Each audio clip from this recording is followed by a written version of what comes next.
guys, so pupunta na po tayo ngayon sa, what's it called? Sa Porsche muna. Ay hindi, magve-velocity muna po tayo. So guys, wala po si Jim. Na-late po ako kanina. Yung 10:30 appointment namin, hindi ko po siya kinita kasi late po ako nagising, pota. Kaya ngayon, ako lang po mag-isa. And maghanap po tayong salesman doon. Alam niya naman po, sinabihan niya na sila kung ano pong gagawin or ganito, ganyan. Kaya ngayon, tayo ay mag-shopping by ourselves, I guess. Kaya, ayun. Nandito na po tayo sa Velocity. So, mga bibenta po nila dito, mga Lamborghini, mga Audi, ganyan.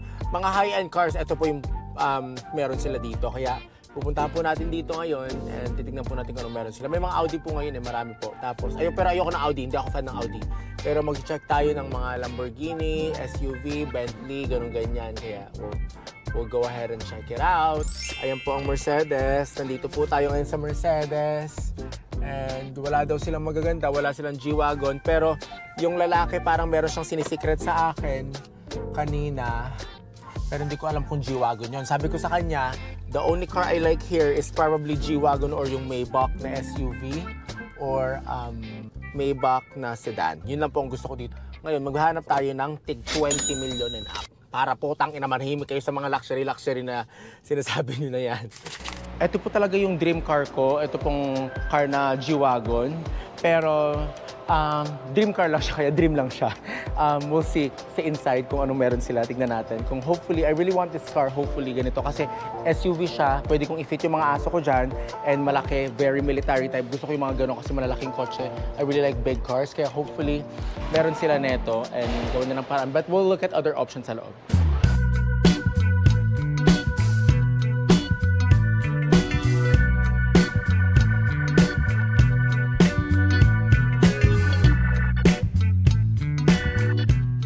So guys, ito po yung dating tinitignan ko dati, itong Bentley. Ang pangit lang dito kasi mukha siyang normal car. Kung sinong may alam ng Bentley, alam nila. Pero sa mahal nito, nasa 25 to 30 million po ito. So dito naman meron tayong Porsche dito, 911 Turbo S. Magkano kaya ito ngayon?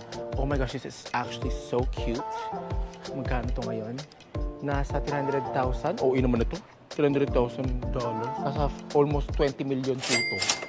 Ito may mga Ferrari din dito. Hindi ko rin bet ang Ferrari kasi parang, I don't know, parang masyadong old.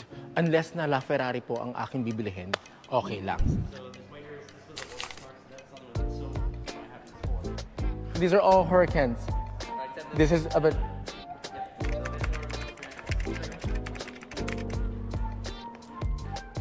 Oh, Aventador. 500. Wow. This is all new now. Yes. Oh my gosh. Okay. So he's gonna grab the keys. We'll look at these cars. I still want a SUV, but you know, it won't hurt to like. Ay, mag-English ako. Bakit ako nag-English? So kukunin yung mga susi, and then now, titignan natin yung mga to. Kasi gusto ko talaga SUV, pero baka mag-workout din to. If I like it in the future. Oh, you still can't see too much, huh? Oh my God. Yun ang mahirap, kaya ayokong bumili ng ganitong kotse. They have that one, pero nabenta na yung puti. The blue one is open too. Tignan daw natin yung blue. Brand new. This is a Huracan. Mura lang to guys, hindi kasing mahal nun. Kayang-kaya ko pa ito bilhin, pero ayoko talaga ng two-door. So this is the blue. Mas mura to ng konti, pero ito regular Huracan na ito. Oh my gosh. So, ganito siya kasikip, kaliit. Dalawang tao lang talaga dito, wala kang kailangang kaibigan. Ito mga nagdadrive nito, wala mga kaibigan po tayo, na pang dalawang tao lang talaga. Pero maliit lang siya, mahirap. Oh, ito nakikita mo sa likod, mas easy. Pero ganyan siya guys. Oh, maganda naman actually. Ayun, katulad yung purple, ayun. Oh, diba ang ganda? Pero hindi ko siya pa rin bet kasi pang dalawang tao, paano ko isisisik yung mga aso ko dito, diba? Shoot. At saka walang space mga shopping bags. Actually, ito talaga yung dream car ko. Gusto ko talagang Aventador na Lamborghini kasi ito yung pinaka parang top nila. Pero at the same time, mahirap po kasing drive to sa Hawaii kasi maraming humps po dito. Kaya pangit din po talaga mag-drive ng Lamborghini dito kasi mababa sila at yung humps dito sobrang taas kaya hindi po talaga siya maganda. Pang SUV girl lang talaga ako, guys. So, bubuksan po natin ang dream car. One day, kung nag-move na tayo sa California, o diba, putang ina nyo lahat. Putang ina. Hindi ko alam kung gusto ko tong car na to o yung lalaki nagbebenta para sa car na to. Oh my gosh, okay. I'll show you guys inside. Come. So may palipad-lipad na ganyan, pero ang hirap din niyang ibaba. Kung gaano siya kagandang itaas, gano'n din kahirap. Or gaano kagandang i-open, gano'n din kahirap ibaba. Ito siya, o diba, putang na parang monster, guys. One day. Pero tingnan po na natin, baka kaya naman ng budget natin ito ngayon. Pero iniisip ko kung paano siya i-drive everyday kasi ang hirap. O tingnan nyo, ang hirap ayun. Okay guys, so ito naman dito po tayo sa Ferrari ngayon. Hindi po ako fan ng Ferrari kasi napaka-old school po ang itsura ng Ferrari. At saka ang Ferrari for me, parang pang matatanda. At saka kung makikipag-racing ka, bumili ka ng LaFerrari. Pero yung mga, sa baba ng LaFerrari, parang hindi na magaganda yung mga yun. Kaya wala talaga. Never ako naging invested sa Ferrari. Never kong ginustong magkaroon ng Ferrari. Kung LaFerrari again, pwede pa. Pero itong mga to, no. Kaya doon tayo sa taas. Mas gusto ko pang tignan ang mga Bentayga na Bentley. Mga pang-komportable talaga. Ayoko, wala naman kasi akong pakialam. Hindi naman ako nakipag-speed racer. Hindi naman ako kailangang makipag-racing sa mga putang inang mga yan. Kaya doon tayo sa taas. Yung mga talagang komportable. Pang mga queen, pang mga divorce, and pang mayayaman talaga. Diba? Doon tayo. So, nandito naman po tayo sa Bentley area, and this is my favorite area, pero I'm not sure kung ready na ako for a Bentley kasi parang pag magkapamilya na ako, pag nagkaanak na ako, ganun, doon ako bibili ng Bentley na Bentayga. Yung parang, kasi pang mama to pang mga soccer mom vibes, pang mga tatay na, you know what I mean, ganito, ganyan. Doon ang Bentley. Kasi kung nakikita nyo, very simple and very classic siya. Talagang pang matanda talaga. Alam mo yun? Mura lang naman to. Ay, not mura, sorry.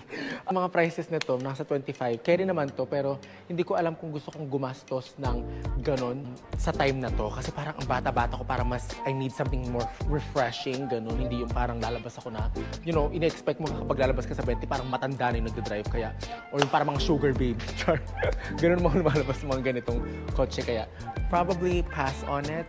We'll check out more stuff, pero yun lang po yung makapakita ko po in this building kasi yun lang po meron sila. I'll make some calls with James and tignan natin kung ano pa mga available nila pwede lang i-ship sa akin or i-deliver nila sa akin kasi meron pa po silang lote na mga nakatago yung mga exotic cars nila and nakatago po yung mga marami pa pong cars. Kaya tatawagan ko siya. For now, ito po yung tinignan natin mga options pero parang alam ko na yung gusto ko kaya.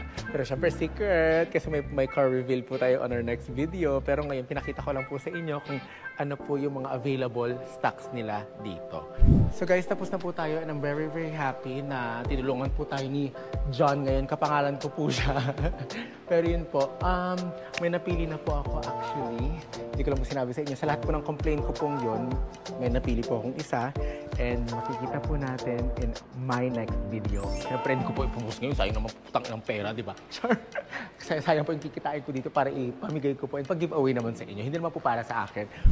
Ito pa rin po yung dream car ko talaga, guys. Putang ina, nagpapapansin siya sa akin. Tara, dito tayo kayo makita. Pero anyways, guys, so alam na po natin yung bibilihin po natin now. And dito lang po talaga nakakabili ng mga exotic cars dito sa Hawaii. Kung gusto mo ng exotic car, pwede ka mag-pre-order sa kanila kahit anong gusto mo.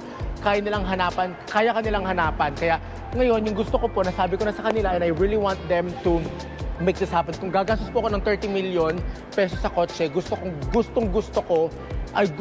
gustong gusto ko and lahat ng gusto ko sa car na yun po yung nasa car na yun. Kaya I made sure with them, umupo po kami kanina, nag-usap po kami kanina and sinabi ko lahat ng mga gusto ko sa car and papa-pre-order po nila yung car ko. And actually, sa sobrang bait nila, sa sobrang lakas ko dyan, kasi bumili na po ako dito dati, marami na po ako nabili dyan.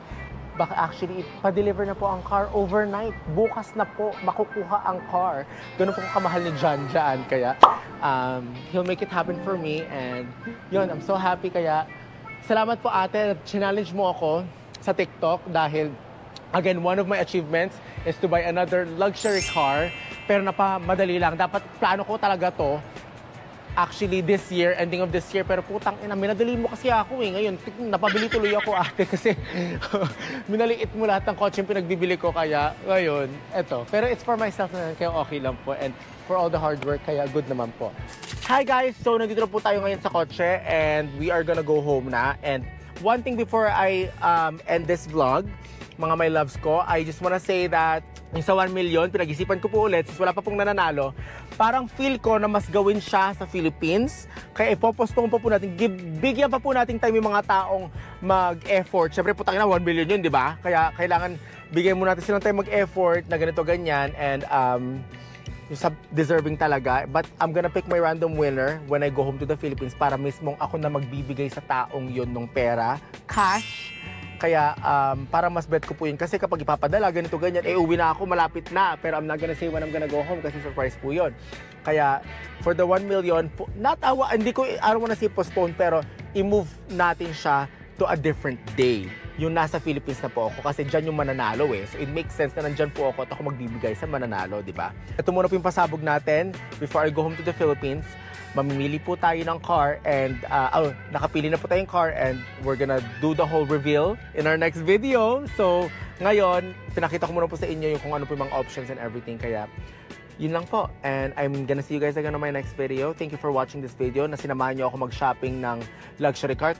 But anyways, you guys, thank you for watching my YouTube video again. Nagpapasalamat po ako. Oh my gosh, nagpaparamdam talaga siya! Oh my God, yung G-Wagon! Iyak na talaga ako guys, ang ganda. Pero anyways, thank you guys so much for watching this video and thank you dahil sinamahan nyo ako. Thank you to my finest empire and thank you for everyone that's supporting. Thank you guys. Have a good one. Bye my loves.